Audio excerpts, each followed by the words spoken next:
Vivimos en un mundo en constante cambio que usted merece entender, porque es imposible interpretar la realidad que vivimos sin conocer cada uno de sus colores.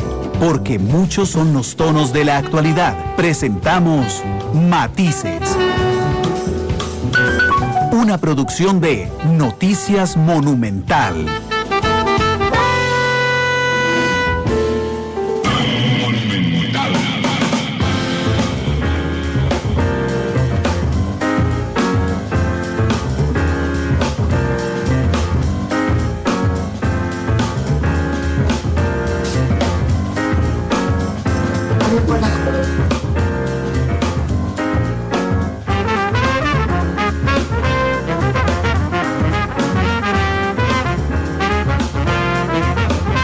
Con 6 minutos, ¿qué tal? Muy buenas tardes, bienvenidos a Matices, este espacio de Radio Monumental en el que analizamos los temas que son noticia en Costa Rica y en el mundo. Yo soy Randall Rivera, bienvenidos a este programa de martes, hoy en horario regular, donde hablaremos de la Ley de Empleo Público. Para eso invité a doña Pilar Garrido, la ministra de Planificación. Doña Pilar, ¿cómo le va? Nada más prevención porque tiene ahí el micrófono apagado. Ahora sí, ¿cómo le va? Bienvenida. Hola Randall, ¿cómo está? Un saludo para ustedes, su equipo y las personas que nos están escuchando el día de hoy. Muchas gracias, doña Pilar. Yo hoy planteé la entrevista desde 2 puntos de vista, una muy general y que tal vez le parecerá muy básica y la otra un poco más al fondo, pero yo realmente necesito que todos entendamos cómo se está avanzando en esto. Así es que va la pregunta más general del mundo, doña Pilar. ¿Qué busca la Ley de Empleo Público? ¿Qué pretende la Ley de Empleo Público? La Ley de Empleo Público pretende un objetivo fundamental que es mejorar la eficiencia de los servicios públicos. También tiene un objetivo que busca ayudarnos en el esfuerzo por garantizar mayor equidad salarial, en esa visión de la Constitución de a igual salario, igual trabajo, igual salario, las mismas condiciones de eficiencia. Y también busca en este contexto ayudarnos a acelerar la sostenibilidad fiscal. Es muy interesante lo que significa o lo que representa, gracias Cherita por el té, gracias. Ya cambié de café a té, por si algún anunciante de té quiere participar en el programa. Le decía que estuve analizando lo que significa, digamos, de alguna manera la equidad, la justicia respecto a el tema de remuneraciones y cómo esto, más allá de simplemente decir, bueno, es que es justo, tiene un efecto real. Costa Rica es uno de los países más desiguales de América, bueno, no, es uno de los pocos países en los que aumenta la desigualdad en América Latina, no necesariamente el más desigual. Eso sí, es el país más desigual de la OCDE, según el último corte de 2020. Tenemos 0,513 de desigualdad en el índice de Gini, que entre más cercano es a 1, somos más desiguales, entre más cercano es a 0, somos más iguales. Tenemos 1,513. Y estaba revisando el informe de la OCDE del año pasado, donde señala textualmente que una reforma a la remuneración del sector público tiene impacto en el índice de Gini. Entendiéndolo en español, metiéndonos a reformar el tema de remuneraciones públicas, incidimos directamente en la desigualdad. De hecho, ellos lo cierran en que tiene un impacto del 0.019, que es muy importante tomando en consideración que el índice actual es de 0,513, doña Pilar.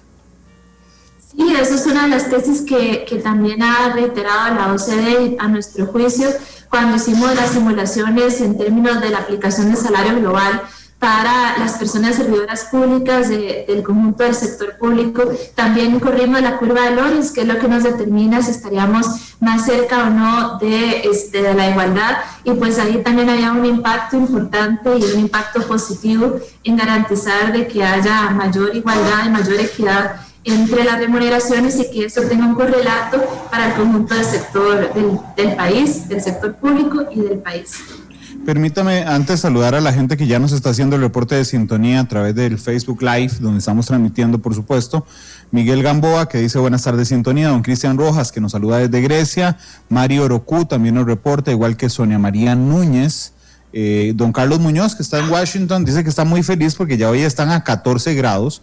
Allá en Washington habían pasado días con temperaturas muy, muy bajas. Para nosotros 14 es el frío que hizo esta madrugada aquí, pero para Carlos pues debe ser una temperatura muy cómoda después de estos días. Saludos a Alberto Bremer, Gonzalo Luna, Jorge Paniagua, también a Miguel Gamboa, que dice que le parece muy interesante el tema de hoy, a Evelyn Chacón, que nos saluda desde Atlanta, también en los Estados Unidos, a Nuria Morera, a Rafa Araya, a Edwin Selling. Rafa Araya dice, ¿cómo le hacen propaganda al PAC estos periodistas? Bueno, realmente yo no estoy haciendo propaganda al PAC, pero quisiera, para alejarme de las consideraciones personales y ir a los datos, doña Pilar, arrancar un poquito sobre el escenario actual que tenemos en el país, el desorden, si me lo permite, que tenemos dentro de las remuneraciones del sector público, porque primero hay un montón de regímenes, no los voy a leer porque pierdo 5 minutos del programa, pero además tenemos una dispersión normativa, es decir, hay un montón de normas diferentes que le dan a cada una de las instituciones la facilidad, digamos,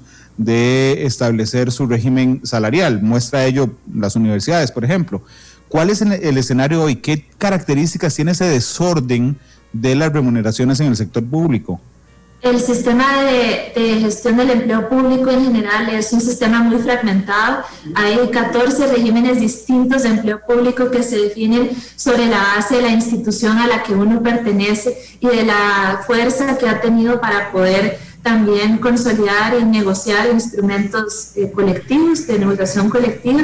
Y lo que nosotros estamos planteando es movernos de ese esquema de alta fragmentación donde hay unas disparidades salariales muy significativas, como por ejemplo en el informe de la Contraloría que nosotros estuvimos analizando, donde hay distancias entre salario base, por ejemplo, una persona que trabaja como agente 1F de la fuerza pública tiene un salario base de 342,000 y si trabaja en la Municipalidad de San José de 499,000, el salario base, sin contar los pluses, que eso es cerca de un 45,91% más. Ese es el agente 1FP justamente, que es uno de los más representativos de lo que es el personal policial.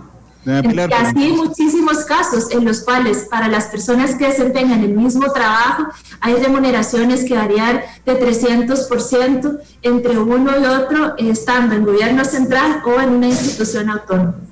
Claro, pero entonces, digamos, si yo busco una relación de causalidad de por qué ocurre esto o qué factores inciden en que esto ocurre, es una combinación complicada. Por un lado, respecto a la normativa que rija cada institución a la que pertenezca una plaza, ¿okay? Segundo, usted lo dijo muy diplomáticamente, que es la fuerza para consolidar, digamos, esos beneficios. Yo lo voy a decir un poco más a mi modo, que es, bueno, la fuerza que tenga usted para negociar, por ejemplo, una convención colectiva y a través de un sindicato y sacarse buenas tajadas, digamos, de beneficios.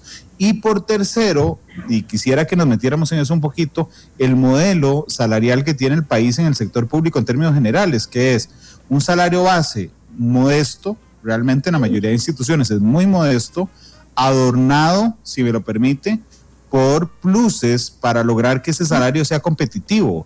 Esa es el peor de los modelos que pudo haberse nos ocurrido, doña Pilar. Correcto, y ese es justamente el cambio de paradigma que nosotros queremos hacer. La remuneración actual es sumamente compleja y es muy dispersa. El salario base representa una parte pequeña de la remuneración total y depende de en qué lugar de la institucionalidad pública esté yo, así va a variar también mi remuneración total. Nosotros queremos hablar de un cambio de paradigma donde la persona aquí tiene que ganar lo que su trabajo y la peligrosidad con que lo desempeña, la responsabilidad que tiene, la competencia que tiene, la necesidad de tener conocimientos especializados a la medida del trabajo que tiene que desempeñar, sin importar en qué lugar de la administración pública se desempeñe. Es pasar a una remuneración única que reconozca el valor del trabajo que esa persona tiene que hacer y el servicio público que tiene que prestar, y que sea muy transparente y que no sea tan opaca como ha sido la tradición hasta ahora, ni tan fragmentada. Usted me dijo que hay 14 regímenes de remuneraciones en el sector público. El texto de hoy, del proyecto de ley, reduce esos 14 a ¿cuántos? Nosotros no hablamos de regímenes, nosotros estamos hablando de familias. Es distinto, porque el cambio es justamente que nosotros estamos hablando de la función, del servicio que tiene que prestar la persona. No es un subrégimen de lo que habla es de la naturaleza de la institución y demás, es sobre la institución a la que se pertenezca, y este cambio de paradigma que nosotros planteamos es 8 familias, que es en función del bien o servicio que tiene que prestarse. Ese es el cambio fundamental. Es el servicio público de lo que hay que hacer. Y nosotros hablamos de un único régimen de empleo público, en el espíritu del 191 de la Constitución. Y ese único régimen tiene que reconocer especialización, y en función de eso, el servicio que tiene que prestar cada uno, que se estructura en 8 familias distintas, pero es un único régimen. Ok, permítame poner un ejemplo y lo va completando usted para entender este cambio de paradigma. Si es tan amable, doña Pilar, yo agarro a 10 choferes, ¿ok? De 10 instituciones y los pongo aquí al frente mío en fila, ¿verdad? Sí. Cada uno con una etiqueta en la cabeza, ¿verdad? Entonces uno dice Caja Costarricense de Seguro Social, el otro dice UCR, el otro dice Municipalidad de San José, el otro dice Ministerio de Seguridad, y ahí vaya completando, el otro dice AIA, el otro dice Comisión Nacional de Emergencias, el otro dice Junta de Protección Social, el otro dice INA. Ok, yo en este momento la remuneración de ellos que tienen las mismas funciones, es decir, todos son choferes, ¿verdad? Va a variar respecto a la etiqueta que tengan en la cabeza. El de la caja es probable que gane un poquito más, porque tienen unos buenos beneficios. El del INA puede ser que sea el que menos gane de todos, porque es una de las instituciones que tiene menos beneficios. Pues si pongo un chofer de Recope, digamos, podría ser millonario el señor.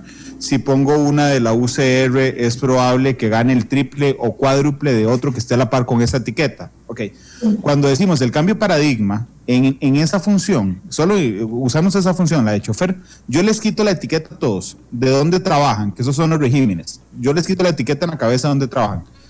¿Con cuál etiqueta vamos a trabajar ahora entonces? Ahora estaríamos, esas personas que entrarían a trabajar en la administración pública como choferes, no empleados actuales, ¿verdad? Porque esos tienen otro sistema de funcionamiento. Bueno, hablemos de que son nuevos, perdón, para no complejizar el ejemplo, son nuevos y los voy a contratar. Correcto, si son nuevos, entonces entrarían dentro de la familia general, que sería donde estaría ese puesto de chofer, y pues mediante el análisis de factores y el análisis de grados, que es lo que propone el proyecto, analizándole cuál es su nivel de complejidad, qué tan rutinarias son sus funciones, cuáles son los conocimientos que debe tener, si tiene peligrosidad, libertad para tomar decisiones, discrecionalidad. Al hacer ese análisis se le asignan que los grados, ¿verdad? Qué tan compleja es del 0 al 8, y en función de eso se definen puntos de remuneración, y eso es lo que da como resultado un salario de X que va a ser el mismo. Si se desempeñan esos choferes, tienen el mismo trabajo, ese salario va a ser el mismo dentro de la familia general. Okay, ese es el gran cambio. Yo tengo esos 10 acá, ¿verdad? ¿Sí? Y entonces les quito las etiquetas y les digo, bueno, señores, vamos a partir de una cosa. Las funciones básicas de todos es lo mismo, manejar, ok. Pero hay uno que viene y me dice, sí, Randall, pero es que suave, es que yo soy chofer del Ministerio de Seguridad Pública, entonces yo, a diferencia de mis 9 compañeros, ¿verdad?, voy a manejar una patrulla en la noche en la zona con más peligrosidad del país, persiguiendo delincuentes. Entonces digo, uy, sí, bueno, este señor no puede ganar exactamente lo mismo que los otros, aunque desempeñan las mismas funciones, porque tiene otra complejidad. Yo le tengo que pedir preparación, tiene peligrosidad, tiene un grado de especialización. Después viene otro señor y me dice, no, suave, Randall, es que yo soy el chofer, pero del ministro de Relaciones Exteriores. Y resulta que cuando va en el carro, por ejemplo, él va hablando con otros embajadores de temas que son secreto de Estado, y ojo aquí, yo soy cero amigo de los secretos de Estado, pero las relaciones, puse ese ejemplo porque las relaciones diplomáticas en marcha son secreto de Estado, entonces a mí me exigen el deber de confidencialidad a diferencia de mis otros compañeros. Entonces yo puedo surgir, digamos, de un nivel salarial y empezar a organizarlo de acuerdo a los elementos que usted me ha brindado, doña Pilar, peligrosidad, especialización y todo eso, pero todos están homogenizados en sus funciones de alguna manera. Sí, en el caso del ejemplo del chofer de de la patrulla, en realidad solo una autoridad policial puede manejar patrulla, entonces sería policía, estaría en otra familia. Bueno, perdón. Pero pongamos otro ejemplo que nos sirva entonces, que no sirva no, sí, pero en el caso de por ejemplo, de un chofer de otra institución, si tiene alguna particularidad, pues la idea también es, en ese ejercicio de valoración de su trabajo, reconocer que si es igual el trabajo, es igual el salario en las mismas condiciones de eficiencia, como dice el artículo 85 de la Constitución. Pero si esas condiciones de eficiencia en las cuales ejerce trabajo cambian, pues también deberán hacer ajustes en función de esa remuneración. Ok, recuérdeme las familias en las cuales agarramos este régimen único salarial, ok, y lo dividimos en familias. Sí, nosotros estaríamos trabajando en función de las 8 familias. La primera, que tiene que ver con las familias de confianza; la segunda tiene que ver con la familia policial; la otra tiene que ver con la familia de los educadores; la otra tiene que ver con la familia de universitarios y técnica; la otra con servicio exterior; la familia de los administradores de justicia y me falta la familia policial. Las tengo todas, ¿verdad? No, repetimos una, perdón. Repitió policial, pero son de confianza, policial. De ciencias de la salud, perdón. Okay. Sí. Ok. Entonces, esas son las 8 familias en un único régimen. Y aquí lo que cambia, Randall, el texto señala explícitamente las personas que desempeñan funciones porque otra vez es el servicio lo que cuenta. Sí, claro, hasta este instante lo que cuenta es: yo trabajo en Habdeba, entonces, bueno, no, ya Habdeba no. Yo trabajo en Recope y entonces no importa las funciones que desempeñe, si yo trabajo ahí, tengo más beneficios que alguien que trabaje en otro lado, aunque desempeñe las mismas funciones. Eso es lo que cambia. Sí. Ok. Usted que ha mantenido, y yo se lo reconozco, una relación muy fluida, digamos, con los diputados respecto a este tema, doña Pilar, en este tema de las 8 familias, ¿hay un acuerdo? Sí. No es un tema. No, ya eso no es un tema de discusión. No. Eso ya se asumió que así está estructurado el empleo público, un único régimen de empleo público con 8 familias. De hecho, si vos ves, para este segundo día de mociones no fue presentada ninguna en esa línea. Ok, vamos a las partes sencillas, si me permite. Okay. En las familias no hay ningún problema. Okay. Otro problema que surgió en algún momento y que no sé si hoy es problema es, ¿qué pasa con los actuales? Porque pusimos el ejemplo de los 10 nuevos. Ok, vamos a los actuales. ¿Qué pasa con los funcionarios actuales, doña Pilar? En el caso de las remuneraciones para las personas empleadas públicas actuales, sí se define una categoría de salario global, con esta metodología de valoración del trabajo, para una determinada clase salarial. Si en esa clase salarial la persona servidora pública actual tiene una remuneración que está por encima de la de salario global, se congela en el tiempo, hasta que la de salario global alcance la de la persona de salario compuesto que está por encima. Y si por el contrario hay una persona servidora pública cuya remuneración está por debajo de la de salario global, gradualmente va a acumular incentivos hasta que pueda aparejarse con la de salario global, y entonces en ese momento se traslada a salario global de manera permanente. Ok. ¿Cuánto tiempo dura ese traslado de los que tengan actualmente menos ingreso que lo que establecería el salario global para llegar al salario global? Depende de dónde parta esa persona servidora pública y de la remuneración que se haya definido. Esa es la respuesta. Bueno, no, está bien, pero podría ser algo más específica, digamos, por ejemplo, si gana la mitad, podría durar, o sea, lo que quiero saber es si estamos hablando de 10 años, de 1 año, de 6 meses, en términos generales. Pues va a variar del punto de partida de cada puesto. Es difícil de establecer una generalización cuando hay más de 3.500 clases que queremos unificar a 400. Le compro el punto, está bien. Ok, pero ¿cómo van aumentando hasta llegar a estar equiparadas al salario global? Eso sí, eso es, digamos, las personas permanecen en salario compuesto y acumulan anualidad durante los próximos 12 años aproximadamente, no van a tener costo de vida, pero en algún momento ya a las personas se les va a ajustar porque estamos con el tope de regla fiscal por encima del 60%, entonces en algún momento van a seguir acumulando su anualidad y ese costo de vida. Siempre y cuando, la anualidad siempre y cuando sea una persona servidora pública que obtiene en su evaluación de desempeño una calificación buena. Ok, pero entonces lo que significa es que una persona que está por debajo de ese salario global, ¿verdad?, seguirá recibiendo el salario y sus pluses como lo recibe hoy.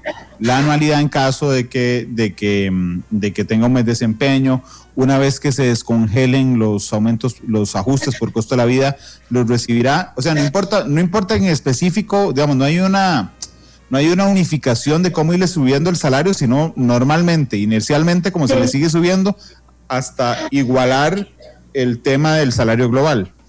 Sí, correcto. Va acumulando la anualidad siempre y cuando tenga buena calificación y pues posteriormente el tema de costo de vida cuando ya la regla fiscal que de la 9635 así lo permita cuando baje la deuda del 60%.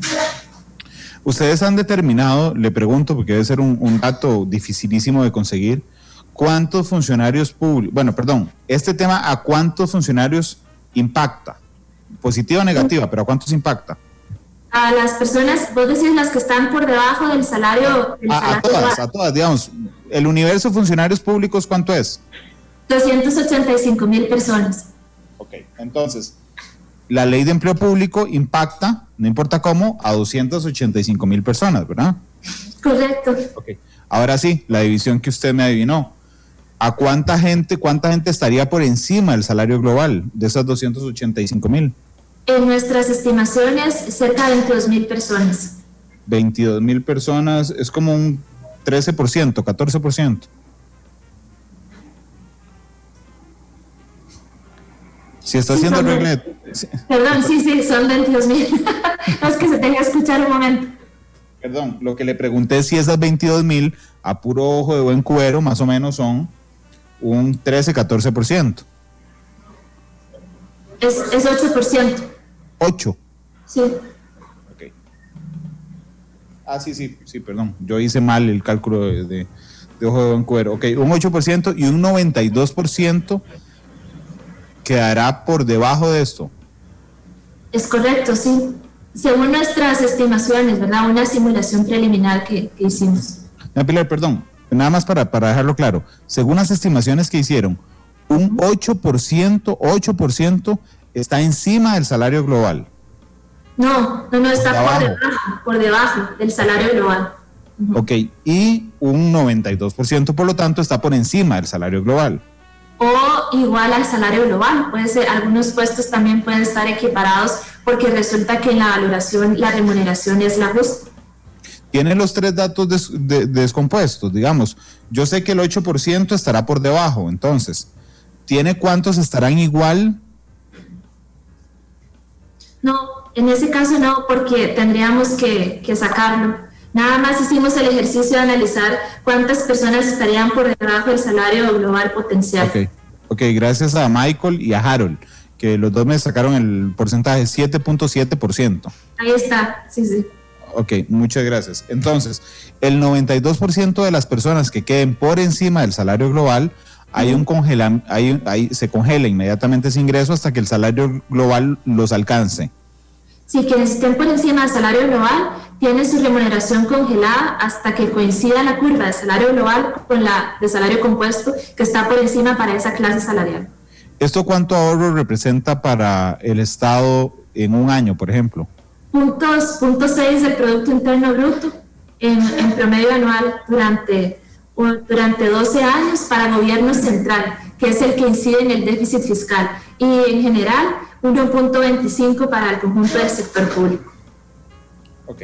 El país se ahorra, porque no solo en el tema del gobierno central, 1.25% de gasto. Sí. Ok, esos son 300, como, hoy ando fatal con los números, son como un poco más de 300,000 millones de colones. Un poco más de 300,000 millones, más, sí. Sí, porque 300.000 millones es 1% del PIB, es un poquito más. Correcto, sí. Ok.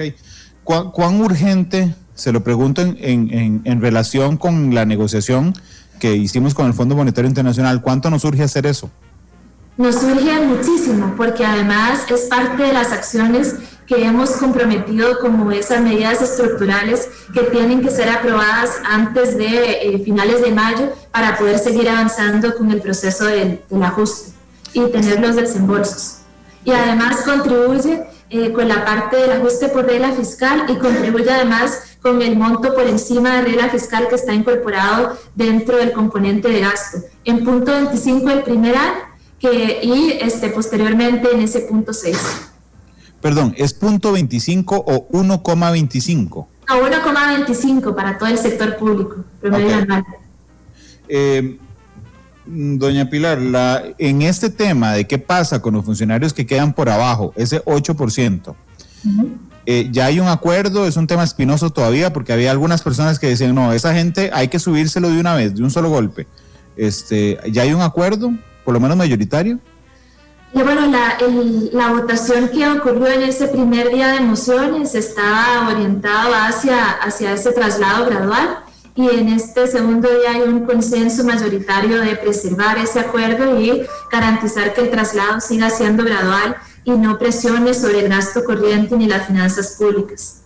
La gente ha preguntado varias veces aquí en Facebook, bueno, ¿y cuánto es el salario global? Yo quisiera que usted nos aclarara, por favor, que no es que el salario global es un monto y que todo el mundo va a ganar igual. O sea, por eso está dividido en funciones, en la especialización que se necesite, en un montón de cosas, pero salario global no es un monto. No es que digamos, bueno, el salario global del sector público son 450,000 pesos. Eso no es así.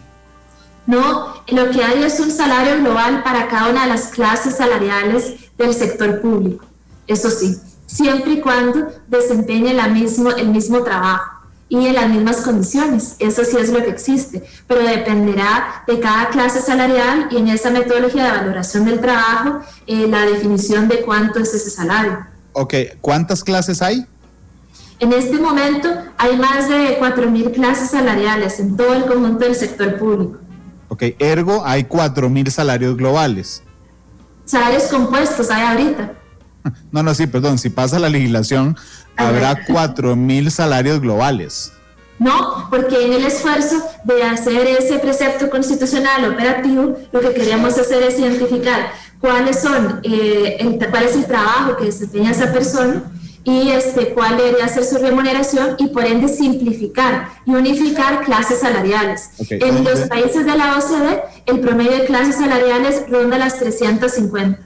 Ok, creo que le pregunté mal, porque le pregunté por actualidad y todavía no hay legislación. Ok. Correcto. Hoy hay 4,000 clases salariales. Okay. Sí, aproximadamente. El proyecto de ley de empleo público genera 400. Bueno, pues eso en la buena práctica en los países de la OCDE es cerca de 400 clases salariales, pero eso dependerá del nivel de las características y de la especialización de cuántas serán las mismas. Lo que sí es que haremos un esfuerzo para que lo que es igual pueda ser unificado y pues por ende tenga la misma clase salarial. Ok, entonces ahora sí, ergo habrá... Sí le puedo garantizar que se van a reducir drásticamente en función de criterios iguales. Pero ok, entonces siguiendo su línea argumentativa, habrá al menos 400 salarios globales. Sí, así hemos observado en la literatura comparativa de cuáles son en general cuántas clases hay. La idea es simplificar y hacer más transparente y que la remuneración obedezca a la función que ejerce esa persona servidora pública, que sea justa.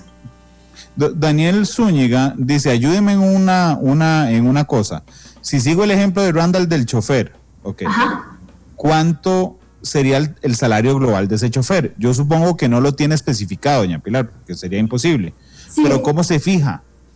Ese salario se fija de esta manera. Uno toma los factores que están incorporados dentro del proyecto de ley. Entonces analiza los distintos factores, el número 1 que tiene que ver con los estudios que tiene que tener esa persona, el nivel de complejidad que tiene que su función o si es más bien rutinaria, también la peligrosidad, la discrecionalidad, si además hay una escasez en el ejercicio de su función, si tiene libertad para tomar decisiones, o sea, toma cada uno de los factores y a cada uno de estos factores le asigna grados. Es decir, si es mucha peligrosidad, poca peligrosidad. Si su trabajo es muy complejo o poco complejo. Y hacer una escala y en función de la asignación de esos grados hay puntos de remuneración y en función de esos puntos de remuneración así se definirá su salario global. Ok. Esta metodología no me la inventé yo, Randall, porque también puede ser que alguien diga, uy, eso, ¿verdad? Sino que también es una buena práctica de los países de la OCDE y también de la OIT. Y justamente hay una guía que señala que esta es la manera para establecer mayor equidad salarial y de una manera más transparente. Recuerda que al inicio del programa usted me decía, y lo conversábamos, que había algunos factores que generaban este desorden en el empleo público.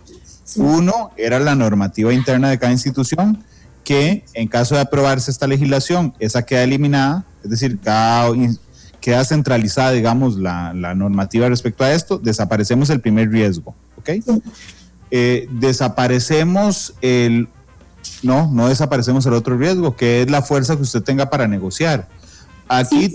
Tengo que reconocer que el plan fiscal, en la parte que nadie toca, digamos que es el de gasto, porque todo el mundo se quedó en los ingresos, ponía límites específicos a las convenciones colectivas, ¿verdad? Y decía, no, suave, usted no puede generar pluses. Ok. Pero, en la práctica, y hay un par que me lo reafirman después del plan fiscal, como la del MEP, por ejemplo, o la negociación de la de Recope, podrían seguirse generando algunos beneficios que no prohibió taxativamente el plan fiscal, doña Pilar, y ese riesgo sigue ahí, porque entonces si a los 10 choferes yo los agarro aquí, pero hay uno que trabaja en una, que va a ir a negociar una convención colectiva, eche por la borda todo lo que usted ha hecho. No, ese riesgo no existe porque también hay una moción de negociación colectiva en la que hemos venido trabajando con los diputados, que también es de consenso, en la cual se define que las convenciones colectivas van a tener límites. Y entre esos límites, pues ya un buen antecedente como el que usted señala, ese artículo 55 de la 9635 que dice que los incentivos son reserva de ley, y pues nosotros dentro de esta moción estamos incorporando que no se podrá vía negociación colectiva en las convenciones colectivas a modificar la escala salarial, que eso no se puede tocar, que tampoco se pueden crear componentes, incentivos o pluses, que tampoco se pueden crear plazas, ni que habrá ninguna erogación adicional en términos presupuestarios que sea distinta a los bienes y servicios que tiene que prestar una institución. Es decir, esos huecos quedaron pese al plan fiscal, ¿verdad? Nosotros consideramos que como este es un régimen salarial nuevo, pues se puede atajar de que no se trastoque la columna salarial y ahí se resguarda. Y para quienes estén pensando que tal vez esto no sea, que haya algún roce de legalidad en esta moción, pues no es así. La Sala Constitucional ya ha avalado que vía ley se pueden establecer limitaciones en esta materia. Le va a parecer rarísimo y le juro que estoy tomando té, pero voy a ponerme en los zapatos de los sindicalistas. Ok. ¿Té de qué es? No, mentira. De canela. Pero nunca lo había hecho antes. Pero, entonces, ¿qué puedo negociar en la convención colectiva? En la convención colectiva se pueden negociar temas que tengan que ver con la salud ocupacional de las personas servidoras públicas, se pueden negociar temas que tengan que ver con la capacitación atinente al servicio que tiene que prestar la persona, se pueden negociar temas de juntas de relaciones laborales, el espíritu con el cual nacieron las convenciones que hablan de trabajo decente. Ok, permítame hacer un repaso hasta aquí porque aumentó un montón la cantidad de gente que nos está viendo y escuchando. Y hay algunos que están haciendo algunas preguntas de temas que ya pasamos, pero mi intención realmente es que hoy quede muy claro para las personas en general. Hay 14 regímenes de empleo público en la actualidad. El proyecto de ley pretende convertir esos 14 regímenes en uno, ¿ok? Que tiene 8 familias que tiene que ver con empleados de confianza, policiales, educadores, universitarios y técnicos, servicio exterior, administración de justicia y ciencias de la salud. Son las 8 familias. En general, ya lo digo, ahora sí. Eso nos generaría como país un ahorro promedio anual del 0.6% del PIB en el gobierno central. Sí. Y tomé bien los apuntes. Y 1,25% en términos generales. Hay 285,000 empleados públicos en el país. Con el salario global, un 8%, 22,000, 7.7% en lo específico, queda por debajo de ese salario global. A esa gente seguirá recibiendo su salario como lo recibe hoy de manera compuesta hasta que alcance y empate el salario global. Eso es una muestra de que el salario global crecerá a mucho menos ritmo del compuesto, ¿verdad? Porque el compuesto lo alcanzará en algún momento. Y el 92.23%, estará por encima. Ese ingreso se congela completamente hasta que el salario global llegue, que será un proceso mucho más lento, entonces hasta ahí.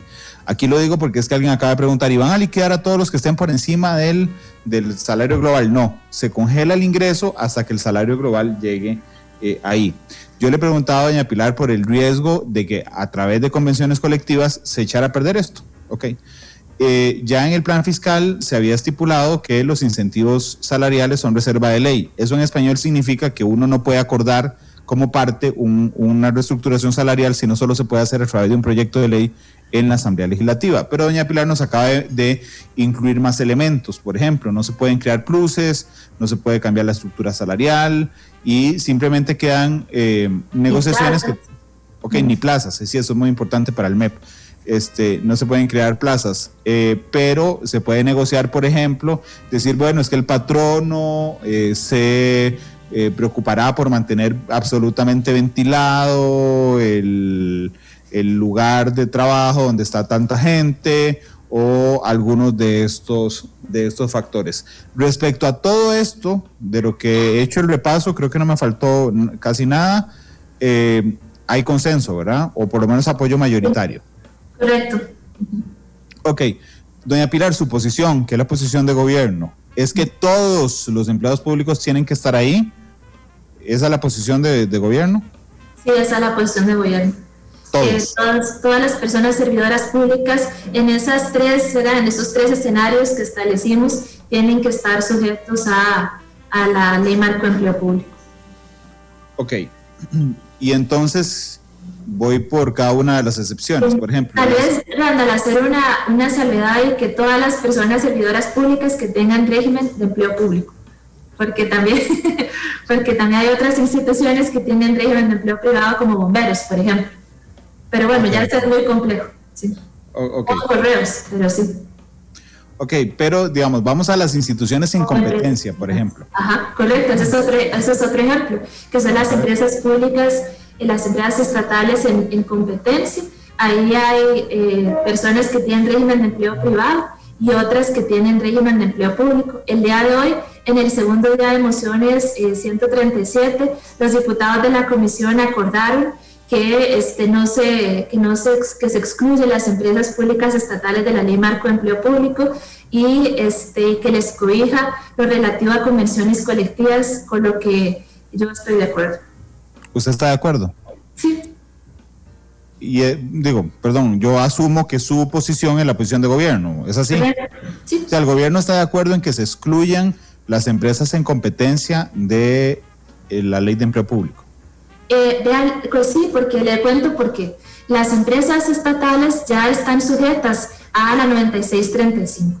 En lo que tiene que ver con los topes salariales, se estableció que las empresas en competencia tendrán hasta 30 salarios base por encima del que se fijan. Entonces ahí hay un primer elemento, están topadas las remuneraciones de quienes conforman el tema de competencia. Y el otro tema también es el tema de que se ha discutido mucho en otros momentos también como parte del proceso de adhesión a la OCDE y en general cuando hablamos de temas de competencia, y es que la cancha tiene que nivelarse para todos quienes quieran competir, tienen que poder operar con las mismas reglas de los actores privados. De eso se trata la competencia. Y pues este es un elemento clave donde deben tenerse las mismas reglas. Okay. Pero sí nos preocupa que se puedan establecer abusos por medio de convenciones colectivas, y pues ahí la moción que se trabajó con los diputados de la comisión para que se cierre y se sujeten a las condiciones que le mencioné anteriormente, de resguardar temas de prevenir pluses y otros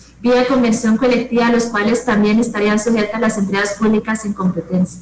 Ok, entonces la posición de gobierno y la posición que seguramente saldrá de la reforma es: esta regulación de salario global a través de la Ley de Empleo Público toca a todos los servidores públicos excepto los funcionarios de instituciones en competencia. Sin embargo, la regulación sobre las convenciones colectivas sí los afecta a ellos. Correcto. Okay. Y también los topes que están incorporados dentro de la ley, que ya es ley de la República. ¿Sí? Ok, para usted y para el gobierno, ¿esta es la única excepción válida? También tenemos los entes públicos no estatales, que son mayoritariamente entidades que perciben recursos privados, y la mayoría son colegios profesionales a los cuales cada uno de nosotros tiene que pagar la cuota correspondiente cada mes, y luego lo otro que por supuesto está excluido, que son quienes tengan regímenes de empleo privado, porque esta es la ley marco de empleo público. Ok.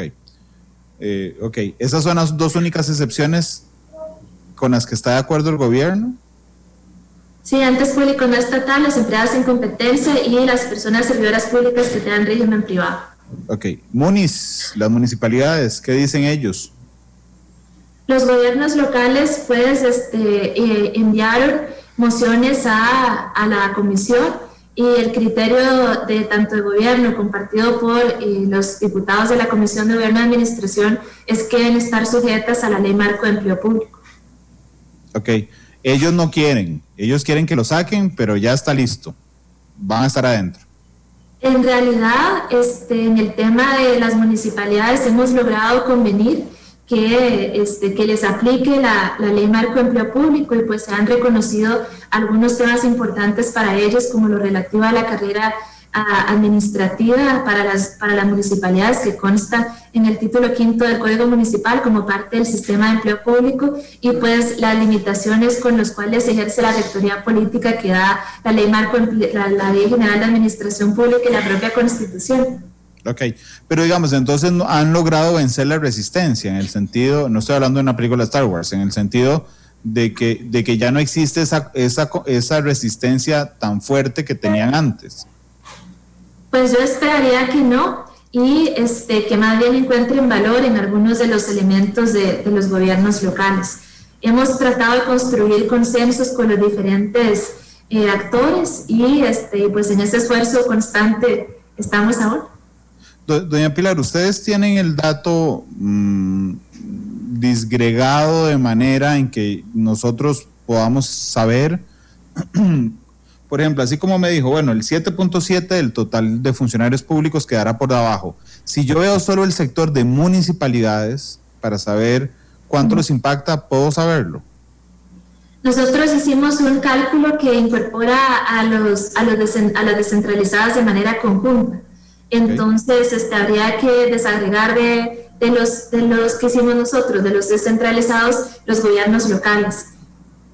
Ok, pero el de las descentralizadas, agregado, ¿sí lo tiene? Sí, sí lo tenemos. ¿Y por ahí lo tiene, doña Pilar? Sí, son 1.700 de los autónomos, sí, me recuerdan a 1.700. Son 1.700 que quedarían abajo. Sí, por debajo. ¿Y cuánto es el total? ¿El total de personas que quedarían por debajo? ¿O el total de personas servidoras públicas de municipalidades? Exactamente, digo, es para saber, o si lo tienes, para conocer el porcentaje. ¿Cuántos? Sí, ya te lo decimos, vamos a verificar en la base de datos. Okay, está bien, lo que quiero, doña Pilar, es saber el porcentaje de funcionarios, digamos, me puede dar totales si gusta, pero lo que necesito es ver el porcentaje de decir, bueno, es que realmente no los impacta tanto, o sí los impacta tanto, porque tal porcentaje queda por debajo y tal porcentaje queda por por arriba, pero esperaré el dato. Ok, esa es una. La otra excepción, que no sé si usted logró escuchar la entrevista que le hice hoy al presidente de los rectores. Al final escuché, sí.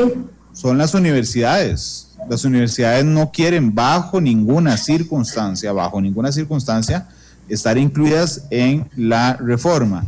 Y aunque yo soy el primero en criticar la estructura salarial de las universidades, me parece que en el tema de la autonomía constitucional se las trae. ¿Ustedes qué opinan? Nosotros creemos que las universidades sí tienen que ser parte del proyecto de ley marco de empleo público. Nosotros consideramos que, salvo las exclusiones que hemos conversado, el conjunto de la administración pública tiene que ser parte. Reconocemos la especialización del servicio que prestan las universidades, esa especialidad orgánica que ellos tienen en función de impartir enseñanza superior en diferentes carreras universitarias y otras actividades conexas, pero sí consideramos que tienen que estar sujetas a lo que establezca la ley. A los postulados de planificación, a los postulados de compensación y de trabajar de manera conjunta la fijación de la escala salarial única, que en lo atinente a la familia que les corresponde a ellos. Okay, otra cosa importante, Randall, es que yo escuchaba mucho hablar sobre el artículo 85, el 86, el 87, pero otro tema importante es el artículo 88 de la Constitución. Y si usted me permite, yo lo quisiera leer, que señala: para la discusión y aprobación de proyectos de ley relativos a las materias puestas bajo competencia de la Universidad de Costa Rica y las demás instituciones de educación superior universitarias o relacionadas directamente con ellas, la Asamblea tiene que oír previamente el Consejo Universitario. Pero el punto es que hay un tema en lo cual se pueden discutir y aprobar proyectos que tengan que ver con las materias puestas bajo competencia de las universidades. Ese artículo lo establece también la Constitución, entonces hay un tema de que se puede legislar en algunas de estas materias y eso es fundamental. Déjeme hacer una cosa, porque creo que lo podríamos hacer más gráfico, no para las personas que nos están escuchando, lamentablemente, pero sí para las que nos están observando. Voy a compartir yo un momento es muy importante eso, Randa, ese reconocimiento textual de la Constitución, en que la Asamblea puede legislar sobre competencias y materias de competencia de las universidades. Eso era lo que quería compartir en la pantalla. Nada más, Jorge, porfa, que está en Canal 2, que me deje, porque Canal 2 es el host de la reunión, ya más rápido que ligero. Ok, aquí voy a compartir, esta es la Constitución Política, la última versión, por supuesto, que está en la página de... Y tal vez, Randall, si esto me permite, para rematar, es que el empleo público ni siquiera es una competencia propia de las universidades. Ok, nada más entremos al texto, que es el... Yo tengo el cálculo del porcentaje de los descentralizados que me preguntó, y es el 1,4% del sector descentralizado que quedaría por debajo de la remuneración del salario global. Entonces el 98.6%, ¿verdad? Queda igual o por encima. Correcto. Ok, que quedarán congelados. Ok, vamos al texto de la Constitución. Efectivamente, el artículo 88, que lo refería doña Pilar, perdón, les voy a dar un antecedente.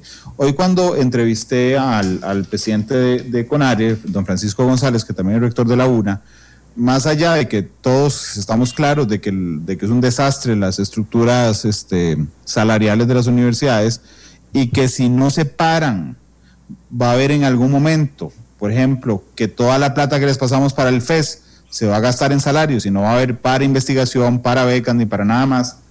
Entonces él me decía: sí, Randall, pero estamos opuestos a estar en el plan de empleo público porque la Constitución nos da autonomía. Doña Pilar responde y dice: bueno, ojo el artículo... La Constitución completa, y un poquito más abajo viene ese artículo 88. Ellos citan el 85, ¿verdad? Que dice... Tiene que ver con el Fondo de Educación Superior, eso nadie lo discute. El 85 dice: el Estado dotará de patrimonio propio a la Universidad de Costa Rica, al TEC, a la Universidad Nacional y a la UNED, y les creará rentas propias independientemente de las originadas en la institución. Y bueno, ahí viene, ¿verdad?, cómo se define ese tema. El 86 dice el Estado formará profesionales docentes por medio de institutos especiales de la UCR, no tiene importancia en esto. El 87 dice que la libertad de cátedra es principio fundamental de la enseñanza, y doña Pilar le recuerda el 88, ¿verdad? Porque a veces se les olvida leer ese. Y entonces el 88 lo que dice es: para la discusión y aprobación de proyectos de ley relativos a las materias puestas bajo la competencia de la UCR y de las demás instituciones de educación superior o relacionadas directamente con ella, la Asamblea deberá previamente oír al Consejo Universitario o al órgano director correspondiente. Este artículo, así como está redactado, lo que acepta es que la Asamblea legisle respecto a estos temas. Correcto, la Constitución está diciendo que hay una potestad de la Asamblea Legislativa para legislar sobre materias que son competencia de las universidades, y el empleo público no es una competencia de las universidades. Su competencia principal es impartir educación superior y ejercer actividades conexas. No hay espacio a dudas sobre la potestad para esta ley. Ok. Yo creo que queda claro, a mí me queda claro, yo creo que no hay donde perderse en la interpretación. Si la misma Constitución dice cómo va a ser el procedimiento para que la Asamblea Legislativa legisle respecto a los temas de las universidades, pues tácitamente lo que está aceptando, y no hay que ser muy ducho tampoco en esto, es que la Asamblea Legislativa puede regularla. No obstante, hoy el presidente de CONARE me decía, bueno, pero ya estamos listos, porque acordamos con un grupo de diputados que si esto se aprueba, mandaremos una consulta, que yo supongo que ustedes la tenían descontada ya. Sí. Y que después de la consulta a la Sala Constitucional, cuando entre a regir, si se aprueba, irán atacando a través de acciones de inconstitucionalidad. Están listos, digamos, para enfrentar esa guerra jurídica, doña Pilar, que no es técnica, sino que es jurídica, en la Sala Constitucional, que además está formada por magistrados que tienen su propia visión del tema de empleo público.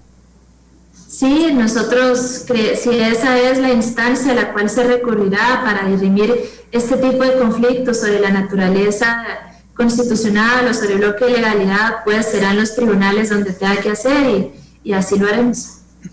Parte de los funcionarios que verán congelado su ingreso por la ley de empleo público son los magistrados.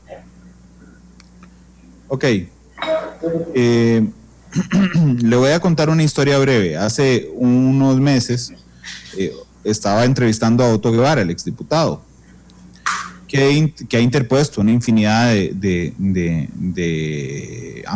acciones de inconstitucionalidad sobre convenciones colectivas. Y entonces él le pedía a la sala que por favor no fueran los magistrados, que son empleados judiciales que reciben esos beneficios, los que resolvieran. Y entonces hubo un pleito porque se acabaron los magistrados suplentes, y entonces, como la sala tiene que resolver y no puede dejar de resolver, entonces volvieron los titulares a resolver ese tema, aunque él decía, por favor, no, porque son parte interesada. No obstante, hay una parte en la Ley de Jurisdicción Constitucional, que es la que regula la Sala Cuarta, que permite que las partes pidan que se nombre de manera temporal a magistrados que no tengan que ver con esto. Y yo sé que la estoy metiendo en un terreno que no es el suyo. Lo que quiero saber es si se ha discutido, doña Pilar, que en algún momento, si se presenta un reclamo constitucional sobre la ley de empleo público, si el gobierno ha conversado en el sentido de que podría recusar, por ejemplo, a Fernando Cruz, uno de ellos, el presidente del Poder Judicial, que claramente no está de acuerdo con la ley de empleo público, o con funcionarios que se ven afectados directamente por eso. ¿Eso lo han conversado? No, eso no se ha conversado, y Randall, yo creo en la democracia y en la independencia y probidad de los magistrados y magistradas del Poder Judicial. Así que también lo creo, yo también lo creo, pero es que la esposa de, ¿cómo era? La esposa del César no solo tiene que serlo, sino que parecerlo, digo. Sí, yo confío en que ellos son los garantes de la constitucionalidad y legalidad de las actuaciones, y yo no tengo ningún elemento para dudar de ellos. ¿Hay forma de que el proyecto de ley sobre empleo público excluya a las universidades? ¿Hay probabilidad? No, en el día de, pues eso, hay mociones que se han rechazado y que probablemente previsiblemente serán reiteradas durante la discusión en plenario. Es una decisión de los diputados, pero hasta el día de hoy esa decisión refleja que no habrá una exclusión de las universidades. Ok, no es unánime, ¿verdad? Por supuesto la posición, pero digamos que hay una mayoría importante, es decir, no todos los diputados están de acuerdo. El día de hoy, en el segundo día de mociones, se puso bajo conocimiento de los diputados estas mociones y ellos votaron no excluir a las universidades. Pero bueno, ya eso es una decisión final de los diputados que en este momento eso es lo que ha acaecido. ¿Hay más sectores que quieren que lo saquen de la reforma de empleo público? En realidad no. Hemos recibido mociones se han recibido en la comisión mociones de gobiernos locales, de universidades, pero creo que ese no ha sido ese tema, no ha sido el tema. Ok, esos eran los dos, digamos, las dos poblaciones o los dos sectores que querían quedar excluidos. Usted me dijo que la resistencia de los gobiernos locales ya está vencida, o sea, es decir, ya los convencieron de que más bien les podría servir a ellos. Bueno, este es un espacio de construcción de consensos constante. Aún hoy. Que no está desprovista de algunos altibajos, como toda relación. No obstante, nosotros seguiremos insistiendo en esa necesidad y pues al día de hoy esa construcción de consenso muestra que no hay voluntad de los diputados para excluirles del proyecto de empleo público. También esa es la voluntad del gobierno, que sea para toda la administración pública con las excepciones que hemos discutido. La Palma del Norte, dice en Facebook, Randall, en las consultas constitucionales no hay partes. No está hablando de la consulta es lo que se hace posterior a la aprobación en primer debate y antes de la aprobación en segundo debate. Estoy hablando de las acciones, es decir, una ley que una vez que entre a regir como ley, ya no se presentan consultas, sino acciones, y ahí sí hay partes, por supuesto, alguien tendrá que presentar la acción y es contra algún miembro en particular. ¿Cuándo cree usted, conociendo los ritmos legislativos, la normativa, el reglamento de la Asamblea Legislativa, que esto pueda aprobarse, doña Pilar? Pues nosotros hemos visualizado, de acuerdo al ritmo que lleva la comisión, que es un ritmo de manera eficiente que puede estarse aprobando durante el próximo mes en primer debate. Ok, y en 30 días después, porque va a consulta, estaría aprobándose en segundo debate y supongo que existe un compromiso del Poder Ejecutivo de aprobado firmado. Correcto, sí, y para cumplir con la meta del fondo, que también es tenerle aprobado para finales de mayo. Ok, yo creo que van a estar aprobados a finales de abril. Bueno, ojalá. No digo, yo espero, realmente lo espero, pero digo, haciendo el cálculo mental de que podría aprobarse en el siguiente mes, ahí terminamos a 23 de marzo, más o menos, ¿ok? Y un mes de consulta, la aprobación estaría pensando en abril, ni siquiera en mayo. Sí, bueno, ojalá. Este país necesita contar con una legislación moderna del empleo público y creo que esta alternativa que hemos venido construyendo es la idónea. En la construcción, es decir, hoy depende de la colilla de salario que yo tome de algún funcionario público, particularmente de algunas instituciones descentralizadas, me van a salir como 20 ítems, anualidad, una cosa, otra cosa en específico, otra más. Okay. Una vez que entre a regir esto, okay, ese salario que usted llama compuesto, que es el actual, okay, donde pasaremos a un salario global, significa que va a dejar de tener esos pluses, doña Pilar. Correcto, va a ser para las personas servidoras públicas nuevas. Este salario global es una remuneración única que va a reflejar esos factores y esos grados y esos puntos de remuneración. Vamos a encontrar una única remuneración por concepto de cada clase salarial, eso será así. ¿Qué pasa con las anualidades? Las anualidades, pues las personas que de salario compuesto que se encuentren por debajo del salario global seguirán acumulándolas y para salario global desaparece. No hay anualidades en salario global. Chao. Es una remuneración única. Ok. ¿Y qué pasa con, digamos, yo digo, qué dicha, pero actualmente disculpe, se me fue la palabra, el examen de desempeño, la evaluación de desempeño está vinculada con la anualidad, ¿verdad? Por eso es que es importante, ¿ok? Cuando yo desaparezco la anualidad, por dicha, ¿ok? ¿Qué pasa con la evaluación de desempeño? La evaluación del desempeño sigue existiendo y es lo que determina que una persona permanezca en su puesto en el sector público, número uno, y también es lo que determina que tenga acceso a, en llegado el momento, a poder ascender dentro de la carrera administrativa. Que permanezca en su puesto, ¿por qué? ¿Cómo sería lo contrario para que no permanezca en su puesto? Si una persona obtiene 2 calificaciones que se encuentren por debajo del 70 y se demuestre que la responsabilidad hay una irresponsabilidad o una negligencia de parte de esa persona servidora pública en el cumplimiento de su trabajo, va a mediar en el proceso una calificación menor al 70, un plan remedial que se construye de manera conjunta entre la jefatura directa y la persona servidora pública, y un segundo momento en que si se obtiene una calificación por debajo del 70 de esa persona servidora pública, puede ser desvinculada del sector público. Eso no existe hoy. Eso, bueno, sí hay, el tema es que la evaluación del desempeño, la metodología, es muy, ¿cómo decir?, es poco rigurosa o es poco técnica. Nosotros hemos venido avanzando en la definición de lineamientos para la evaluación del desempeño que estén apegados a los planes de trabajo, como estipuló la 9635, 80% sobre la base del cumplimiento de metas de esos planes de trabajo, 20% sobre la base de competencias. No obstante, es verdad que algunas instituciones no están acogiendo ese lineamiento y pues se incorpora dentro de la Ley Marco de Empleo Público para que sea obligatorio para todas las instituciones públicas que cobija la ley. Hay algunas instituciones públicas que pagan bisemanal, creo que la Caja es una. Sí. Eso hace, no importa, le voy a caer mal a los empleados de la Caja, pero eso hace que ganen más salario que todos los demás. Prácticamente se ganan una quincena al año. Más que todos los demás. ¿Qué pasa con esas instituciones que pagan bisemanal? Bueno, eso fue algo que ya resolvió la 9635, estableciendo una manera de pago que es quincenal. ¿Y la Caja lo respeta?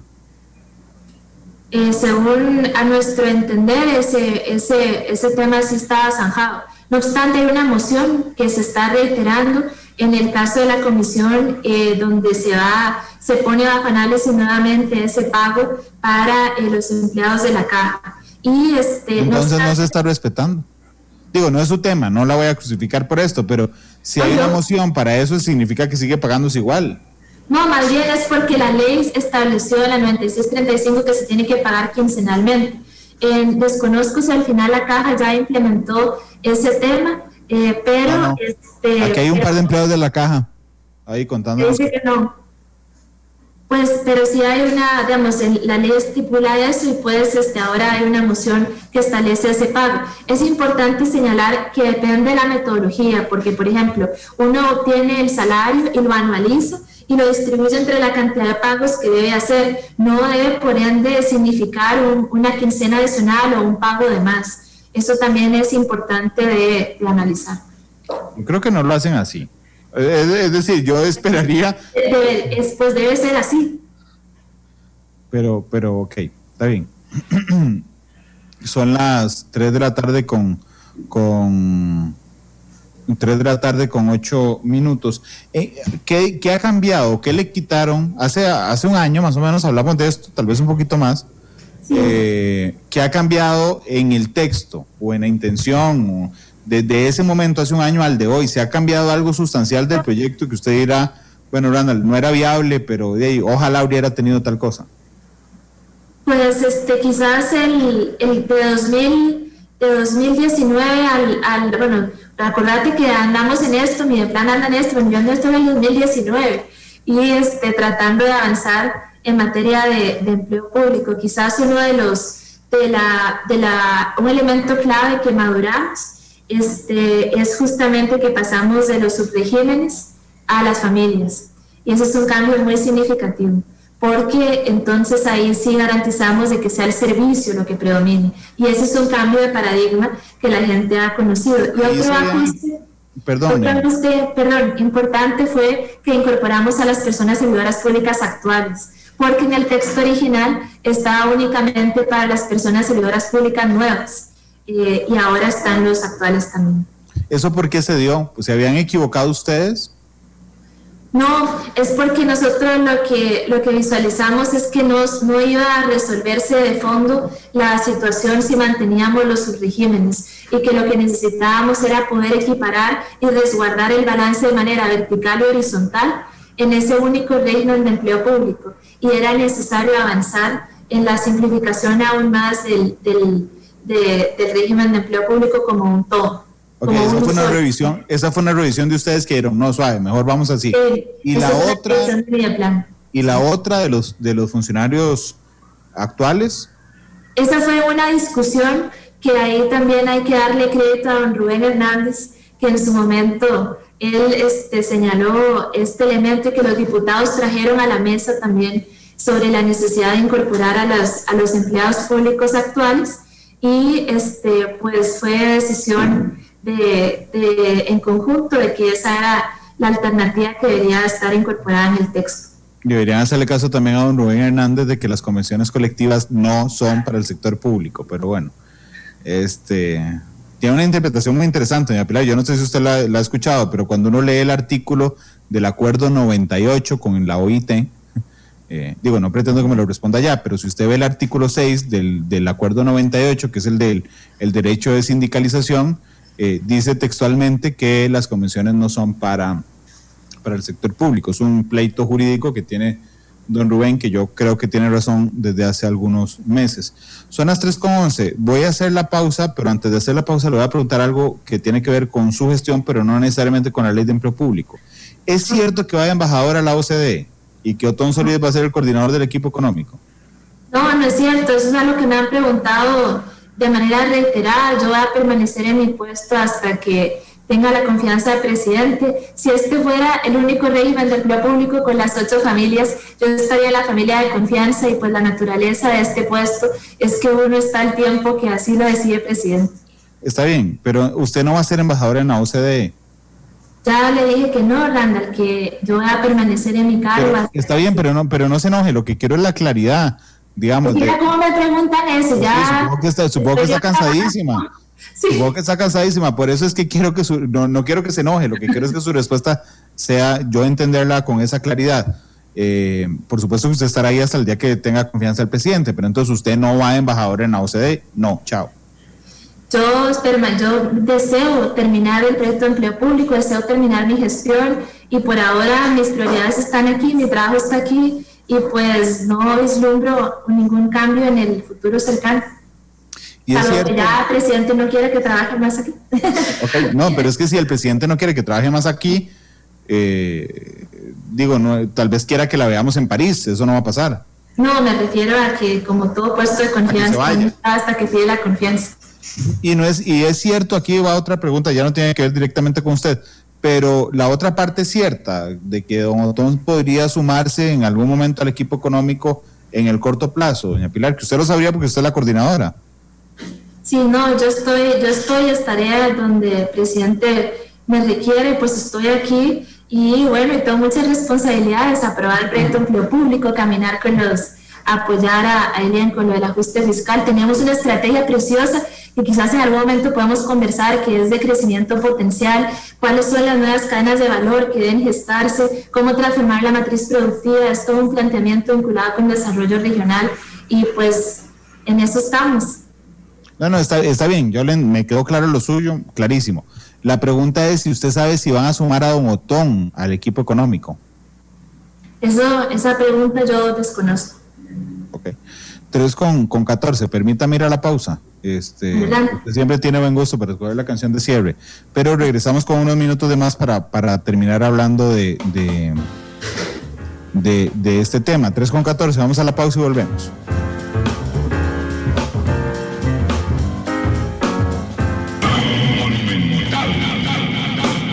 Analizamos los tonos de la actualidad. Exploramos sus contrastes, matices.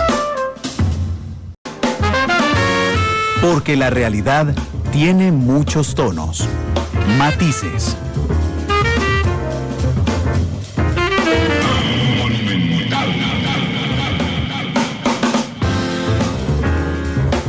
Tres de la tarde con 19 minutos. Muchas gracias por estar con nosotros en Matices. Me acompaña la ministra de Planificación, doña Pilar Garrido.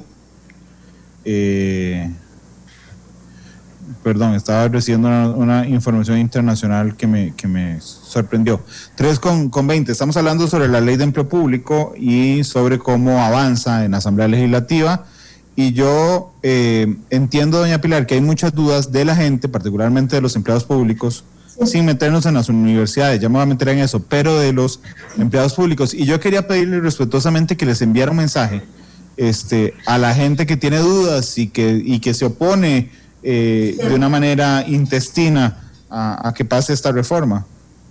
Sí, lo primero es, sé que hay una preocupación por el propio patrimonio de la gente. Creo que hay que ser muy claros en que, así como señala la Constitución, las leyes no pueden ser retroactivas, a nadie se le va a bajar el salario ni va a sufrir perjuicio para su proyecto de vida construido como una remuneración X. Eso no va a pasar. Darles esa tranquilidad. El segundo elemento también tiene que ver con que Mideplan no es ni pretende ser un superministerio. Nosotros somos desde el diciembre del 2018 rectores de empleo público y lo que se hace es emitir lineamientos generales y sobre la base del marco de legalidad, pues aplicarlos según correspondan. No hay ningún deseo de incidir y no hay en la ley ningún aspecto que tenga que ver con potestades que se le está otorgando a Mideplan sobre la definición de puestos, ni mucho menos. Es que es una barbaridad. Y yo sí quiero ser muy clara en que eso no está estipulado ahí. También quiero decirles que esto es para mejorar la eficiencia y la eficacia y que hay muchísimas personas servidoras públicas que se desempeñan de una manera excelente y que son en gran parte responsables del régimen de bienestar y de los logros que ha tenido este país, y pues así seguirá siendo. Para las personas servidoras públicas nuevas habrán otras condiciones y en lo que hay de fondo es lograr una mayor eficacia en la prestación de servicios públicos y que la vocación a la que todos nos abocamos como servidores públicos sea justamente poder servir mejor al país y hacerlo en un contexto de responsabilidad fiscal también. Doña Pilar. Si tienen dudas se pueden acercar, pueden preguntar, pueden acercarse. Yo les invito a que lean el texto como está quedando, que no sean sujetos de mala información o de noticias falsas, porque no es así como en ocasiones se plantea. Ojalá todos lo leamos, pero realmente, y se lo digo, que yo que paso leyendo proyectos de ley, digo, es complejo, no es sencillo. Hay algunos mensajes claves que podríamos dejar claro a la audiencia. Por ejemplo, las preguntas que yo le he hecho en específico respecto a las convenciones colectivas, a qué pasa con el salario global, eso creo que deberían, y se lo digo con todo respeto, deberían hacer un muy grande esfuerzo porque una vez acordado el texto se ha comunicado, digamos, de una manera muy asertiva.